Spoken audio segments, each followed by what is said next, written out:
ধর্ম যার যার উৎসব সবার, ধর্ম যার যার উৎসব সবার, যার যার উৎসব সবার, ধর্ম যার যার উৎসব সবার, ধর্ম যার যার আর উৎসব সবার। ধর্ম যার যার উৎসব সবার, ধর্ম যার যার উৎসব।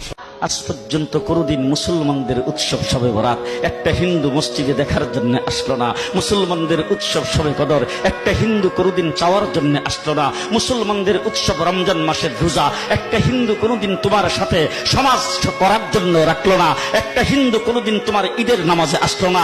একটা হিন্দু কোনদিন তোমার সাথে জুমার নামাজে অংশগ্রহণ করলো না। তোমাকে দেখার জন্য পর্যন্ত আসলো না। তার কারণ হলো হিন্দুরা মনে করে এটা মুসলমানের উৎসব, আর তুমি মুসলমান হইয়া হিন্দুর দুর্গা পূজায় কিভাবে গেলা?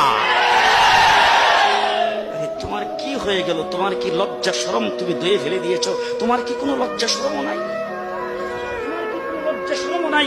আবার কি সুন্দর বলতেছ, ধর্ম যার যার উৎসব সবাই। হাই হাই হাই, ও মুসলমান যুবকেরা ভালো করে শোনো, ধর্ম যার যার উৎসব সবার, তাইলে বিয়া যার যার বউ তো সবাই। জি, বিয়ে যার যার বউ সবার, পুষ্কুনি যার যার মাস সবার, গাছ যার যার ফল সবার, ক্ষেত যার যার ফসল সবার, দোকান যার যার মাল সবার।